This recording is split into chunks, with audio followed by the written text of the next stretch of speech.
Hi guys, so we're still talking about solving quadratic equations by factoring. We are going to do a little bit more with it, but I just wanted to refresh really quick the kind of stuff that we talked about yesterday. Everything that we talked about yesterday was already set equal to 0, so all we had to worry about was factoring the quadratic expression on the left-hand side. So for example number 1 here, because the leading coefficient is 1, all we're thinking about is factors of 24 that add up to 11. I think everybody hopefully already has an idea on what those are, but just so we're all on the same page, what are factors of 24? 1 and 24, because it's positive, the signs are going to be the same, so we can make them both negative. 2 and 12, 3 and 8, and 4 and 6. Okay? So the question is, which one of these adds up to positive 11, positive 3, and positive 8? So I'm going to shift that over here. The left side factors into x plus 3 and x plus 8. We didn't worry about that equals 0 for the beginning, but now is when we worry about it, because what we're going to do is we're going to apply the zero product property to split these up into two separate equations. X plus 3 equals 0, and x plus 8 equals 0. And then we can solve both of those for x. So x is going to be equal to negative 3. Subtract 8 from both sides. X is going to be equal to negative 8. And those are our two solutions. The majority of the time, don't forget, you should get two solutions for these kinds of questions. For this one, it's a little bit different because the leading coefficient is 2, so we're thinking about both factors of 2 and factors of 5, and we're going to worry about the signs later. So it's pretty easy. Factors of 2 are 1 and 2, and factors of 5 are 1 and 5, and that's really it. So there's not many possibilities that we have here. We have x and 2x, and 1 and 5. And we have to multiply the outsides and the insides back out to see if we do get negative 3, or if we can get negative 3. So 1 times 2x is 2x, and x times 5 is 5x. And it is possible to make negative 3, because negative 5 plus 2 is negative 3. So this is going to be the placement of our signs. 1 times negative 5 is still negative 5. And we have that whole thing equal to 0. So then we can do the exact same thing that we did for this one. Break this up into two separate equations and solve them both. So here x is going to be negative 1, and this is a little bit more complicated. Add 5 to both sides and divide by 2. So x is also going to be equal to 5 over 2. And that's pretty much what we did yesterday. So we're still talking about solving quadratic equations by factoring, but I think you're going to see why I wanted to talk about a separate day of this, because if I can just flip this page.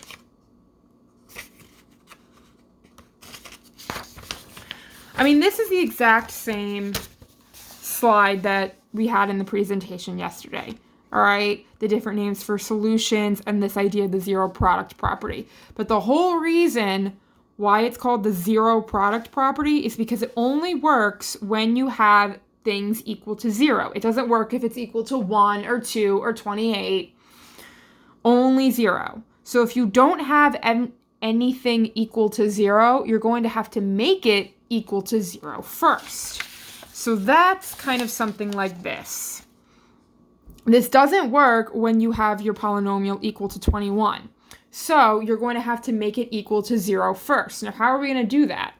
Well, if there's nothing on one side, then you can place in a 0 as a placeholder. So if we move this 21 over to the left-hand side, 21 minus 21 is 0. So this right side is going to be 0, and the left-hand side is just going to have everything else. Now, why do I say move the 21 over to the left instead of moving all of this over to the right? Well, first of all, moving the 21 over is one single step. And the other suggestion, or the other reason, is because x squared that leading coefficient is already positive. My suggestion when you're doing stuff like this is keeping that leading coefficient positive as much as you possibly can. All right? Because it's going to make your life a whole lot easier if you just do everything in your power to keep this leading coefficient positive. So we're just going to move 21 over. Like we said, this is equal to 0. And when you subtract 21 from both sides, you don't get, like, there's no like terms here that you can combine. So this is just going to be x squared plus 4x minus 21, left alone like that. Okay? And now, this looks exactly the same as the kinds of questions that we saw yesterday. You have a quadratic trinomial on the left equals 0 on the right. So we're going to ignore this for now and just focus on factors of negative 21 that add up to 4. So same thing. 1 and negative 21 and vice versa. And then negative 3 and 7 and vice versa. And I think that's it. So the question again, which one of these adds up to positive 4? This one, 7 minus 3. Order doesn't matter as usual. So actually, I'll do this here. X plus 3, x minus, oopsie, wrong signs. I was looking at the wrong one. Minus 3 and plus 7 equals 0. And then this is exactly the same thing as what we just did. Split them up into 2 separate equations and solve.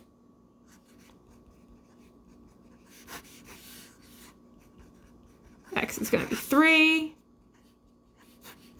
and x is going to be negative 7. And same kind of thing also as we were talking about yesterday. The question does say check your answer. So you would have to plug both of these separately back into the original. So we'll do that real quick. 3 squared plus 4 times 3, does that equal 21? Well, this is 9. This is 12. And 9 plus 12 is 21. So that's good. Negative 7, be very careful with your parentheses when you're plugging in negatives. Plus 4 times negative 7. This is 49. This is negative 28. And that also works. So we're good on both. We know both of these solutions are right. Similar problem with this, all right? Our leading coefficient is positive, so we're going to keep all of this on the left and just move everything else over. So, minus 5x, and I don't think I said this already, but I would also recommend when you move things over and you write stuff in, you keep everything in standard form. So we have 0, 2x squared minus 5x plus 3 is equal to 0. See, this is in standard form, decreasing exponent order. And then we're going to factor this, kind of like how we did the second part of the warm-up. Factors of 2 are 1 and 2. Factors of 3 are 1 and 3. Again, not that many options. So let's see. We'll do x and 2x and 1 and 3. 1 times 2x is 2x, x times 3 is 3x, and it is possible to make negative 5 if both of the signs were negative. So we put them back in. Negative 1 times negative 3 is positive 3, so we're good with that. I'm going to do this over here. X minus 1 is equal to 0. 2x minus 3 equals 0. Split them up, and then solve. X is 1. 2x is 3. X is 3 over 2. And again, it is possible to check with a fraction. I would strongly recommend you use your calculator for this. Please be careful with the exponents. Just be careful. That's all I really got to say. Okay. So, our leading coefficient now is negative. So I'm actually going to recommend that you move this over to the right. So we're going to add 5x squared to both sides. And it still cancels out. You still get 0 on the left. Just because your 0 is on the left side versus the right side, it's still going to be equal 0. So you're still going to get to use your 0 product property at the end of all this. Doesn't matter whether the 0 is on the left or the right. And again, we'll stick with standard form. So the 5x squared is going to go first, plus 3x minus 2. And now we're going to factor this. Again, same thing. 1 and 5. 1 and 2, not that many combinations here. X and 5x, 1 and 2. This is 5x, this is 2x. We want positive 3, so positive 5 minus 2 gets you positive 3. And if you place the signs, 1 minus 2, or positive 1 times negative 2 does get you negative 2. So we're good on that. Equals 0. And this whole idea also, like, just because you have 0 on the left or 0 on the right, like we talked about with equations at the beginning of the year, x equals 1 and 1 equals x mean the exact same thing, all right? Equality is commutative, I think is the word. So when you actually split these up and set up your two separate equations, the 0 doesn't have to stay on the left-hand side the entire time. If you wanted to, that's absolutely fine. But you can still do x plus 1 equals 0 like we've been doing this entire time. And same thing with the other one. You can still put 0 on the right like you're used to. And then solve the same way. So x is negative 1. 5x is 2. I'm doing this really quickly because I think by this point, solving equations, especially solving equations this basic, should hopefully be easy. So x is 2/5. And again, be careful with your signs, be careful with your parentheses, and be very careful with the fraction button on your calculator when you plug this in to check. That's part of the reason why I'm skipping it. Okay. Starting off very similar to the last one, where our leading coefficient, we know this is going to be the leading coefficient, right? Because we're dealing with quadratics. So this is our quadratic term because that's where the 2 exponent is. So that's why I keep referring to this as our leading coefficient, because it's the coefficient of our quadratic term. So since the coefficient of our quadratic term is negative, we're going to bring it over to the right, just like we did with the last problem. Now plus 2x squared. So 0 equals 2x squared plus 20x plus 50. Now, all of these coefficients are divisible by 2. So I've been blazing through these last couple problems because there hasn't been a GCF. This one does have a GCF. They're all divisible by 2. So, hang on. If you actually do all of that division, you take that 2 out, you're left with x squared. 20 divided by 2 is 10, and then 50 divided by 2 is 25. Okay? So now this is a more basic trinomial, where all we're thinking about is factors of 25 that add up to 10. So factors of 25 are 1 and 25, make them negative, 5 and 5, make them negative, and I think that's actually it. So which one of those adds up to 10? Right here. So that's how we're going to set up our binomials. X plus 5 and x plus 5. That's a 5.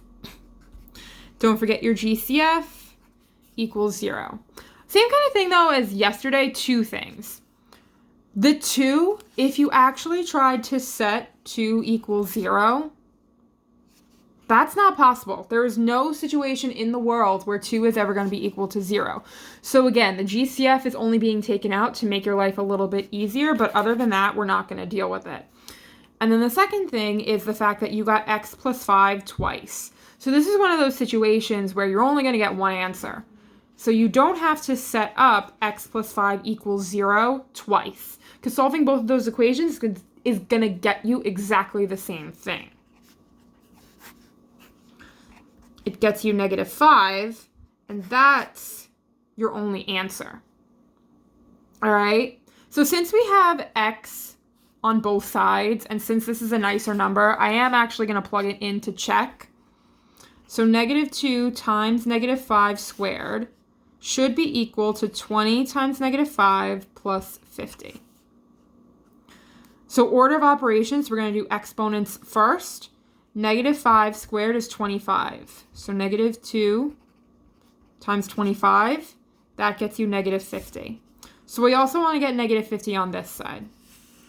20 times negative 5 is negative 100, plus 50 also gets you negative 50. So we're good. We know negative 5 is right. Please use your calculators again if you are checking your answers. I think this is very similar to one of the ones we did earlier, so I am gonna skip it. But again, same thing as always. I am gonna post all the answers along with the whole lesson. Okay, let's do this one. All right. Now here's the thing. What kind of polynomial is this actually going to be? All right. It's going to be a cubic because of this, the highest exponent here is 3, all right? So this is actually your term with the highest degree. So because your coefficient of this term is positive, this is where we want everything to be, all right? The coefficient of the term with the highest degree is positive. So we're gonna leave all of this on the right-hand side and then bring everything else over. So we're going to add 30x squared. This is 0 again. And we're still going to keep everything in standard form. 9x cubed plus 30x squared plus 25x. That's your decreasing exponent order. So is there a GCF? Well, not all of these coefficients are divisible by the same thing. 25, like these two are divisible by 3, 25 isn't. These two are divisible by 5, 9 isn't. So you may think that we don't have a GCF, but you also can't forget about your variables. All three of these terms have a variable in common. They both have an x. So you can take out an x as part of your GCF. Actually, it's the only thing that's going to be your GCF this time. And since the smallest exponent between a 3 is just 1, we're just going to take out a single x. All right? So what we're left with is 9x squared plus 30x plus 25. All that equals 0. So how is this going to factor? Well, this is going to be one of those situations where we're going to worry about or think about factors of 9 and factors of 25 at the same time. So 1 and 9, 3 and 3 for factors of 9. We'll worry about signs later. 1 and 25, and 5 and 5 for factors of 25. So let's do the common ones, the 3 and the 3 and the 5 and the 5. So 3x and 3x, 5 and 5.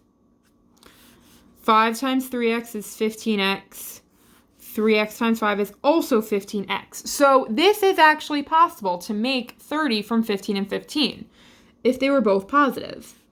So positive, positive, and positive 5 times positive 5 is still positive 25. So we're good with the factoring. Don't forget your GCF. It equals 0.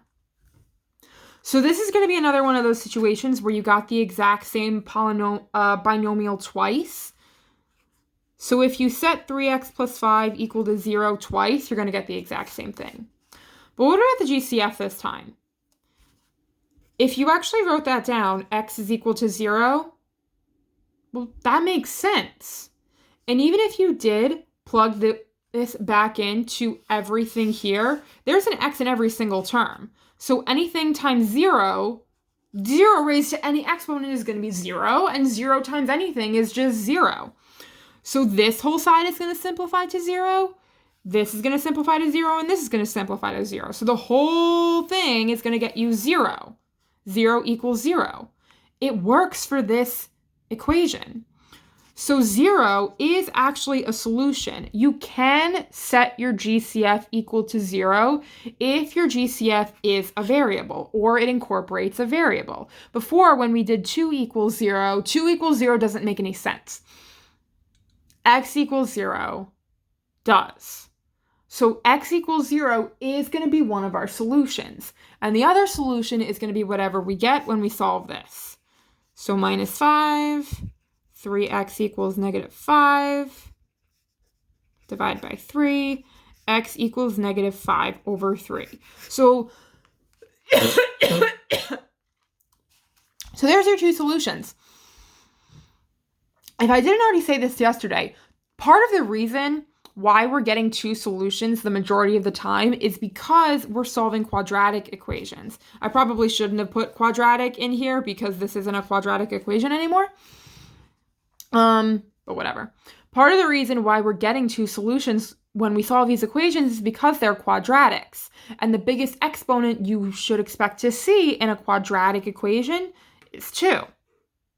Here, the biggest exponent is 3. So there might be a possibility, you'll learn about this more in Algebra 2 in a couple of years, there might be a possibility if your biggest exponent is 3 that you could get up to 3 solutions. Here we only got 2. You know, like we saw yesterday, there are possibilities where you might only get 1 solution when solving a quadratic. You might not get any. If your biggest exponent is 3, you might get 3 solutions. You might get 2, you might get 1, you might get none. Again, you're going to learn more about that in Algebra 2 next in a couple years. I just thought that was kind of interesting. Okay. Our leading coefficient of our term with the biggest degree is positive. So we're going to keep everything here on the left, and we're going to move this over. So add 5 to both sides. You get equals 0, and now we actually do have some like terms to combine. That's why I put the 5 under the negative 13, because negative 13 plus 5, we know that's negative 8. Those are like terms. And then everything else doesn't have any like terms with it, so you're just going to leave it alone. And then you're going to factor the exact same way. What are factors of negative 8 that add up to negative 2? So we've got negative 1 and 8, 1 and negative 8, negative 2 and 4, and, and then 2 and negative 4. So which one of these adds up to negative 2? It's actually this one that I kept messing up on. X plus 2 and x minus 4. And then same thing, we break them up and solve them.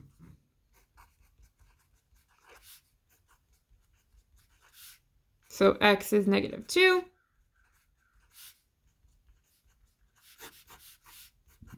And x is 4.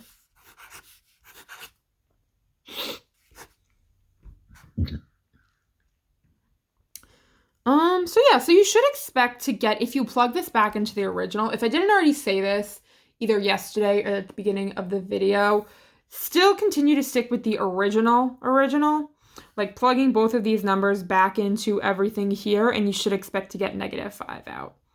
All right.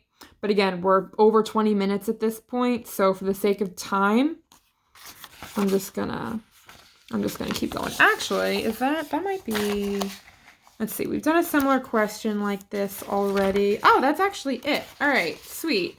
So let's just check this one real quick just to finish this up. Actually, I changed my mind.